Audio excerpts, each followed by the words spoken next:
ನಮಸ್ಕಾರ ಮೇಡಮ್. ನಮಸ್ತೆ sir. Madam, ಈಗ ಸಾಕಷ್ಟು ನೀವು ನಿಮ್ಮ ಪರಿಹಾರಗಳಲ್ಲಿ ಪಬ್ಲಿಕ್ ಕೂಡ ನಮ್ಮ ಜೊತೆ ಮಾತಾಡೋರು ರೇಖೆ ಮುಖಾಂತರ ನೀವು ಪರಿಹಾರ ಕೊಟ್ಟಿದ್ದೀರಾ, ತುಂಬ ದೂರದಲ್ಲಿರೋರಿಗೂ ಪರಿಹಾರ ಸಿಕ್ಕಿದೆ ಅಂತ. ಯಾವ ರೀತಿ ಆ ರೇಖೆ ಮುಖಾಂತರ ನೀವು ಪರಿಹಾರ ಕೊಟ್ರಿ? ಸೊ ಆ ರೇಖೆ ಚಿಕಿತ್ಸೆ ಯಾವ ರೀತಿ ಇರುತ್ತೆ, ನೀವು ಯಾವ ರೀತಿ ಅದನ್ನು ಬಳಸ್ಕೊತಾ ಇದ್ದೀರಾ ತಿಳಿಸಿ ಮೇಡಮ್. ಸರ್, ಯಾವುದೇ ಒಂದು ಸಮಸ್ಯೆ ಆಗಲಿ, ಆರೋಗ್ಯ ಸಮಸ್ಯೆ ಬಂದಾಗ ಹೀಲಿಂಗಿಂದ ಬಹಳ ಎಫೆಕ್ಟ್ ಆಗಿದೆ ಸರ್. ಓಕೆ. ಕೆಲವಷ್ಟು ಜನ ಹೇಳ್ತಾರೆ ಹೀಲಿಂಗಿಂದ ಏನೂ ಆಗೋದಿಲ್ಲ, ದೀಕ್ಷೆ ನಾವು ತೊಗೋಬೇಕು ಅಂತ.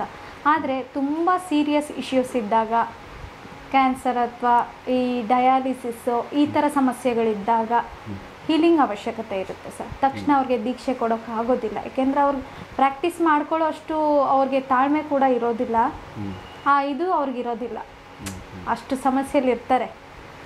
ಅಷ್ಟು ಹೆಲ್ತ್ ಇಶ್ಯೂಸ್ ಇದ್ದಾಗ ನಾವು ಹೀಲಿಂಗ್ ಕೊಡ್ತೀವಿ ಸರ್.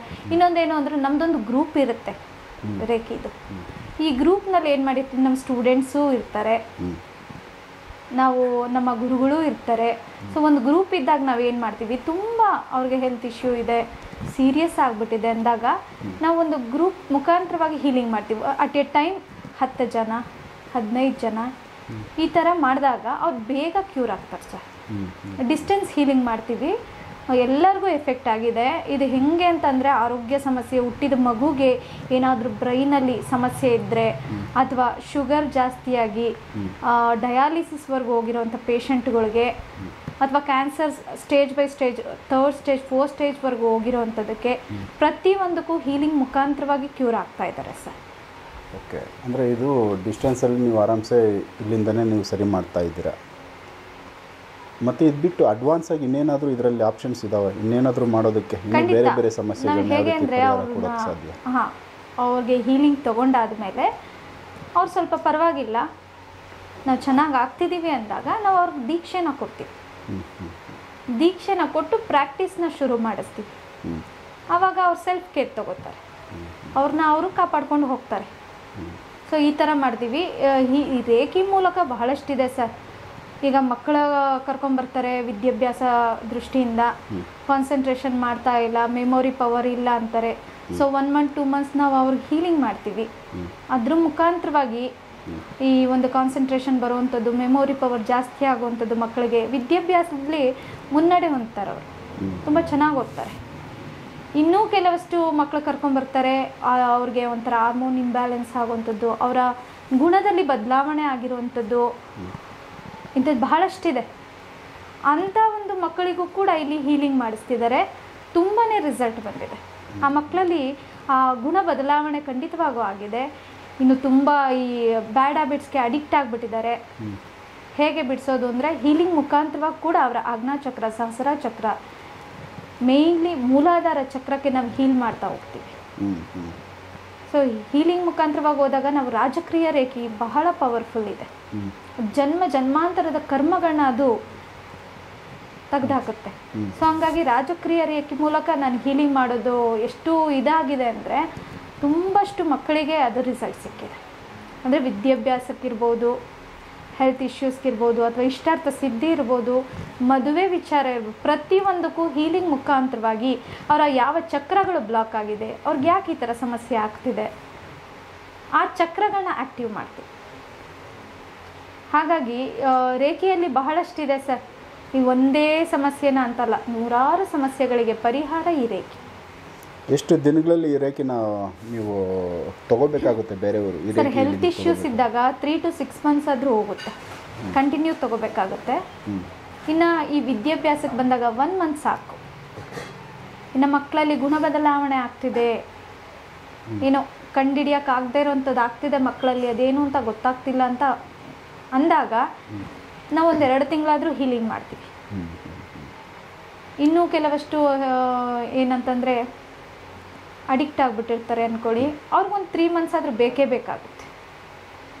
ಆ ಪ್ರೋಸೆಸ್ ಯಾವ ರೀತಿ ಇರುತ್ತೆ ಮೇಡಮ್ ನೀವು ಮಾಡೋ ರೇಖೆ ಹೀಲಿಂಗ್? ಹೇಗೆ ಅಂತಂದರೆ, ಕೆಲವಷ್ಟು ಜನ ಧ್ಯಾನಕ್ಕೆ ಕೂತ್ಕೋತಾರೆ, ಕೆಲವಷ್ಟು ಮಕ್ಕಳು, ಈಗ ಮಕ್ಕಳಂದರೆ 10 ವರ್ಷ 15 ವರ್ಷ ಅಲ್ಲ, 20, 21, 22 ವರ್ಷದ ಮಕ್ಕಳಿಗೂ ಕೂಡ ನಾವು ಹೀಲಿಂಗ್ ಮಾಡ್ತೀವಿ. ಯಾವ ರೀತಿ ಅಂದರೆ, ಡ್ರಗ್ಸ್ ಅಡಿಕ್ಟ್ ಆಗಿಬಿಟ್ಟಿರ್ತಾರೆ, ಅಪ್ಪ ಅಮ್ಮನ ಮಾತು ಕೇಳ್ತಾ ಇರಲ್ಲ, ಬೇಕಾದಂಗೆ ಆಗ್ತಾ ಇರ್ತಾರೆ, ಮಾತಾಡೋದು, ಹೊಡಿಯೋದು, ಬಡಿಯೋದು ಈ ಥರ ಮಾಡ್ತಿರ್ತಾರೆ.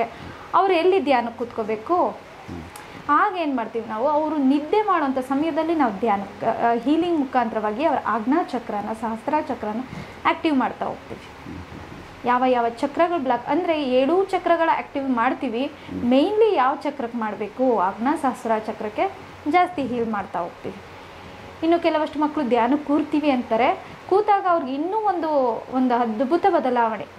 ಧ್ಯಾನಕ್ಕೆ ಕೂತಾಗ ಅವ್ರಿಗೆ ಇನ್ನಷ್ಟು ಧ್ಯಾನಕ್ಕೆ ಕೂತ್ಕೋಬೇಕು ಅನ್ಸುತ್ತೆ. ಅವರೇ ಮತ್ತೆ ಕಾಲ್ ಮಾಡ್ತಾರೆ, ಅಮ್ಮ ನಾವು ಹೀಲಿಂಗ್ ಕೂತ್ಕೊಳ್ಳೋಣ, ಧ್ಯಾನಕ್ಕೆ ಕೂತ್ಕೊಳ್ಳೋಣ ಅಂತಾರೆ. ಸೊ ತುಂಬ ರಿಸಲ್ಟ್ ಬಂದಿದೆ. ಮಕ್ಕಳು ಕೂಡ ಅದ್ರ ಬಗ್ಗೆ ಗೊತ್ತಾಗಿದೆ ಎಷ್ಟು ಪವರ್ ಇದೆ ಅಂತ. ಮಕ್ಕಳುಗಳು ಕೂಡ ಅವರ ಅನುಭವನ ಅವ್ರದ್ದು ಹೇಳ್ತಾ ಹೋಗ್ತಾರೆ, ಅಮ್ಮ ಹಿಂಗಾಯಿತು ಹಂಗಾಯಿತು ಅಂತ. ಆಮೇಲೆ ಕೆಲವಷ್ಟು ಸ್ಕೂಲ್ಗಳಿಗೆ ಹೋಗಿ ನಾನು ಧ್ಯಾನವನ್ನು ಮಾಡಿಸಿದ್ದೀನಿ, ರೇಖಿ ಧ್ಯಾನವನ್ನು ಮಾಡಿಸಿದ್ದೀನಿ. ಈ ಜನರಲ್ಲಾಗಿ ಧ್ಯಾನ ಮಾಡಿಸಿದಾಗ ಈ ಎಷ್ಟು ಜನ ಮಕ್ಕಳು ಕೂತಿದ್ರು, 100 ಜನ ಮಕ್ಕಳು ಕೂತಿದ್ರಲ್ಲ, ಒಬ್ಬೊಬ್ರದ್ದು ಒಂದು ಅನುಭವ ಇತ್ತು ಆ ಧ್ಯಾನದಲ್ಲಿ.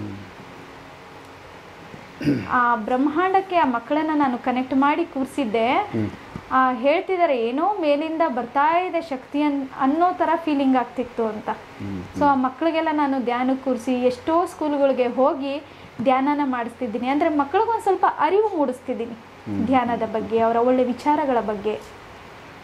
ಸೊ ಈ ರೇಖೆ ಬಂದು ದೊಡ್ಡವ್ರಿಗಿಂತ ಮಕ್ಕಳಿಗೆ ತುಂಬ ಬೆನಿಫಿಟ್ ಇದೆ ಅಂತ. ಖಂಡಿತವಾಗ್ಲು ಗುಣ ಬದಲಾವಣೆ ಆಗುತ್ತೆ. ಆಮೇಲೆ ಅವರ ಕರ್ಮಗಳು, ಚಿಕ್ಕ ವಯಸ್ಸಿನಲ್ಲೇ ಕರ್ಮಗಳು ಸ್ವಲ್ಪ ಆದರೂ ತಕ್ಕ ಮಟ್ಟಿಗಾದ್ರೂ ರಿಮೂವ್ ಆಗುತ್ತೆ. ಸೊ ಇದೊಂದು ರೇಖಿ ಮುಖಾಂತರ ಒಂದು ಒಳ್ಳೆ ಹೌದು ಮಾರ್ಗ. ಹೌದು ಸರ್, ಏಕೆಂದರೆ ನಾವು ಜಾತಕ ಅಂತೀವಿ, ದೋಷ ಅಂತೀವಿ, ಎಲ್ಲದಕ್ಕೂ ಮೂಲ ಕರ್ಮನೇ ಅಲ್ವಾ. ಕರ್ಮಗಳು ರಿಮೂವ್ ಆಗಬೇಕು ಅಂದರೆ ರೇಖೆಯಿಂದ ಮಾತ್ರ ಸಾಧ್ಯ. ಯಾವ ರೀತಿ ಮೇಡಮ್ ಇದು? ಸರ್ 7 ಚಕ್ರಗಳು ನಮ್ಮ ಸಪ್ತ ಚಕ್ರಗಳಲ್ಲೇ ಅಲ್ವಾ ಸರ್ ಕರ್ಮಗಳು ಸೇರೋದು. ಈ ಸಪ್ತ ಚಕ್ರಗಳು ಡಿಆಕ್ಟಿವೇಟ್ ಆಗಿಬಿಟ್ಟಿರುತ್ತೆ, ಎಲ್ಲ ಬ್ಲಾಕ್ ಆಗಿಬಿಟ್ಟಿರುತ್ತೆ. ಯಾಕೆ? ನಮ್ಮ ಹಿಂದಿನ ಜನ್ಮ ಕರ್ಮಗಳಿಗೆ. ಸೊ ಆ ಕರ್ಮಗಳಿರುವಂಥ ಚಕ್ರಗಳಿಗೆ ನಾವೇನು ಮಾಡ್ತೀವಿ, ನಮ್ಮ ರೇಖೆಯ ಮುಖಾಂತರ, ರೇಖೆಯಲ್ಲಿ ಇರುವಂಥ ಸಿಂಬಲ್ಗಳ ಮುಖಾಂತರ ಹೀಲ್ ಮಾಡ್ತಾ ಹೋಗ್ತೀವಿ.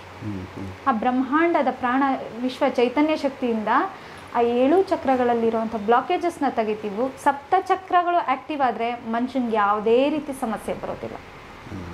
ಅವನ ಇಷ್ಟದಂತೆ ಅವನು ಲೈಫ್ನ ಲೀಡ್ ಮಾಡ್ತಾನೆ. ಇದೊಂದು ಪ್ಲಸ್ ಪಾಯಿಂಟ್ ರೇಖೆ ಮುಖಾಂತರ ಎಲ್ಲ ಸಪ್ತಚಕ್ರ. ಹೌದು ಸರ್, ಖಂಡಿತವಾಗ್ಲೂ ರೇಖೆ ದೀಕ್ಷೆ ತಗೊಂಡು ನಾನು ಅಭ್ಯಾಸ ಮಾಡ್ತೀನಿ, ಅದರಲ್ಲಿ ಸಾಧನೆ ಮಾಡ್ತೀನಿ ಅನ್ನೋರಿಗೆ ನಾನು ದೀಕ್ಷೆಯನ್ನು ಕೂಡ ಕೊಡ್ತೀನಿ. ಯಾವ ರೀತಿ ಮೇಡಮ್ ಅದು ಪ್ರೋಸೆಸ್ಸು? ಸರ್ ಆನ್ಲೈನ್ ಮುಖಾಂತರನೂ ದೀಕ್ಷೆಯನ್ನು ಕೊಡ್ತೀನಿ, ಪ್ರಾಕ್ಟೀಸ್ ಹೇಳ್ಕೊಡ್ತೀನಿ, ಕ್ಲಾಸ್ಗಳನ್ನ ತಗೋತೀನಿ.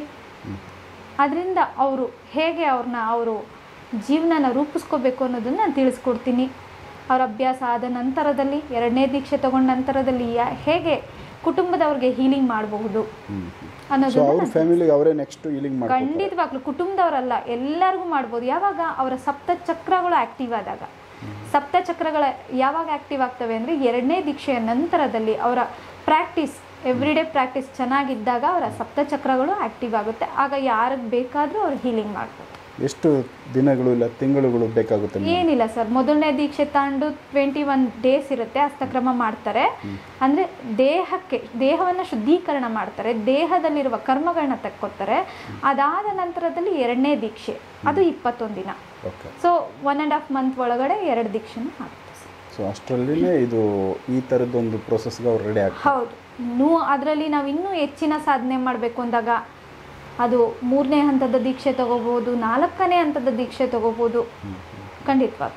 ಸೊ ಸ್ಟೆಪ್ ಬೈ ಸ್ಟೆಪ್ ಇದು ರೈಸ್ ಆಗ್ತಾ ಇರುತ್ತೆ, ಮುಂದೆ ಮೇಲೆ ಹೋಗ್ತಾನೆ ಇರುತ್ತೆ, ಹೋಗುತ್ತೆ. 4ನೇ ದೀಕ್ಷೆವರೆಗೂ ರೇಖೆಯಲ್ಲಿ 4 ದೀಕ್ಷೆ ಇರುತ್ತೆ, ರಾಜಕ್ರಿಯ ರೇಖೆಯಲ್ಲಿ 6 ದೀಕ್ಷೆ ಇರುತ್ತೆ, ಏಂಜಲ್ಸ್ ಅಂಡ್ ದೇವಸಲ್ಲಿ 3 ದೀಕ್ಷೆ ಇರುತ್ತೆ.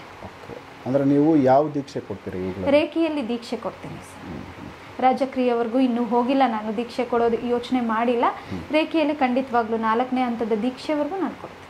ಸೂಪರ್.